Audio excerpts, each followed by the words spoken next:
काठमाडौँदेखि जनकपुरसम्म यो पवित्र पावन भूमि जहाँ माता सीताको विवाह हुँदै गर्दाखेरि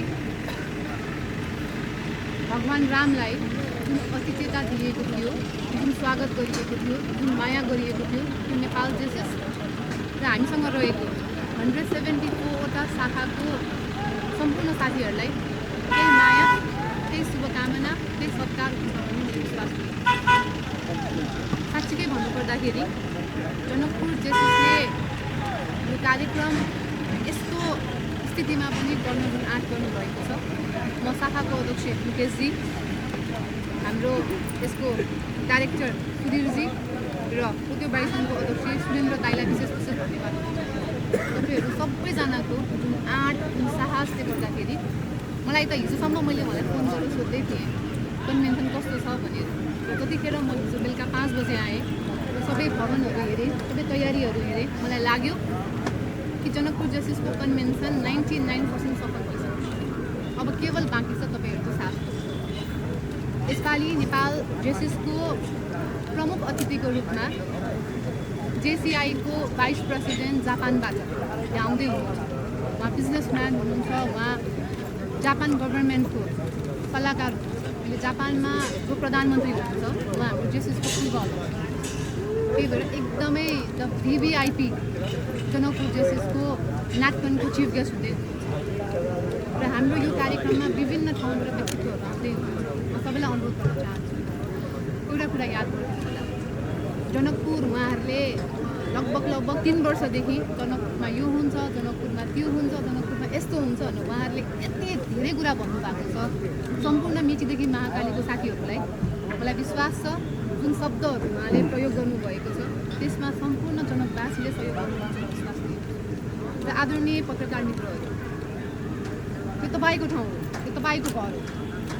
तपाईँले आफ्नो जनकपुरको जति धेरै प्रचार प्रसार गर्नुहुन्छ, जेसिसले ल्याएको व्यक्तिहरूले यहाँ 3टा कुरामा फाइदा गर्नुहुन्छ। एउटा टुरिज्म सेक्टर, अर्को बिजनेस, अर्को होटेल, रेस्टुरेन्ट, पसलहरू, सामान किन्ने ठाउँहरू।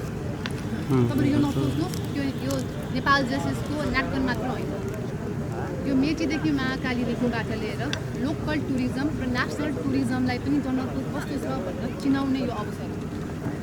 सम्पूर्णलाई मेरो अनुरोध, तपाईँहरूले जस्तो इन्भाइरोमेन्ट, जस्तो प्रचार प्रसार गर्नुहुन्छ, यहाँ आउने मान्छे त्यसरी नै जनकपुरलाई बुझ्छ। त्यसका निमित्त मलाई विश्वास छ भोलि बिहान म उठ्दै गर्दाखेरि जनकपुरको सम्पूर्ण media, YouTube, newspaper, news, television हरेक कुरामा चाहिँ जनकपुर जेससले गर्न लागेको नाटकनको धेरै प्रशंसासहित तपाईँहरूलाई यो कार्यक्रममा म स्वागत पनि गर्छु। सम्पूर्णलाई म अनुरोध गर्न चाहन्छु कि तपाईँहरूको न्युज यति धेरै राम्रो होस् कि नेसनल टेलिभिजन र नेसनल न्युज पेपरले पनि छाप्न बाध्य होस्। किन तपाईँहरूले गरेको यो प्रचार प्रसारले जनकपुरलाई मात्र होइन, सम्पूर्ण मेचीदेखि महाकालीबाट आउने साथीहरूलाई छुट्टै खालको छाप हो। र मैले सुनेको छु, देखेको छु, भोगेको छु।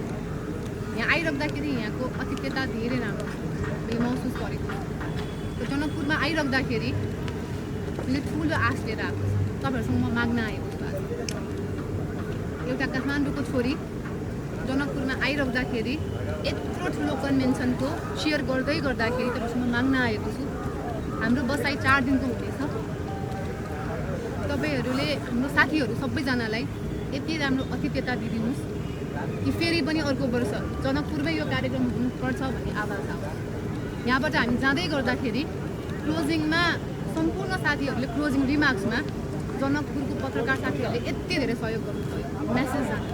अनुरोध गर्न चाहन्छु हामीहरू सबैजनाको भोलि 1 बजे हामी चेयरिङ गर्छौँ। जसलाई हामी निमन्त्रणा गरेको छौँ उहाँहरूलाई चेयरिङ गरेर हामी स्टेजमा सम्मान गर्नेछौँ।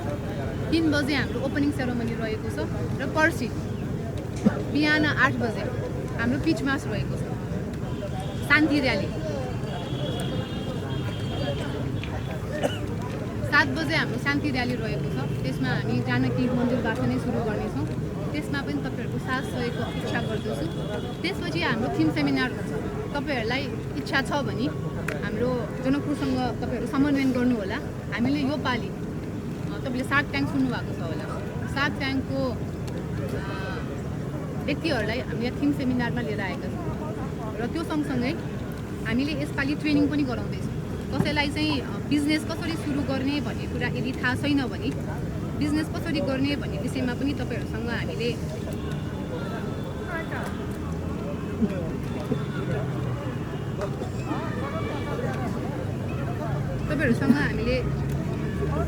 ट्रेनिङ गर्नको लागि हामीले सञ्जोग कोइरालालाई पनि बोलाएका छौँ, जसले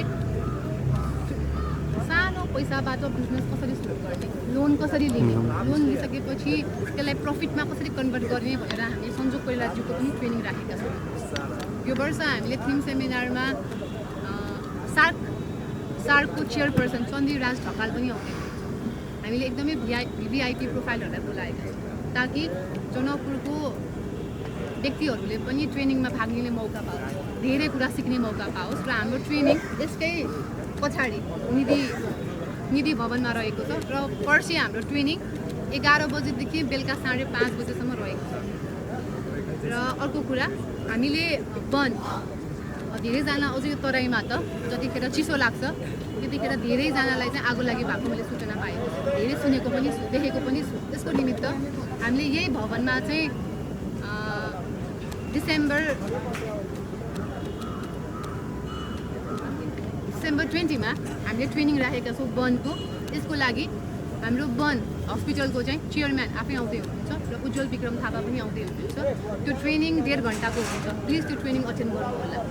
आगो लागि भइहाल्यो भने प्राथमिक उपचार कसरी गर्ने भन्ने विषयमा। त्यही भएर यसपालि जनकपुर जेएसएसको अध्यक्ष मुकेशजी, हाम्रो कोअर्डिनेटर सुधीर दाईले एकदमै धेरै दुःख गर्नुभएको र यहाँको पूर्व अध्यक्षज्यूहरूले पनि धेरै दुःख गर्नुभएको छ।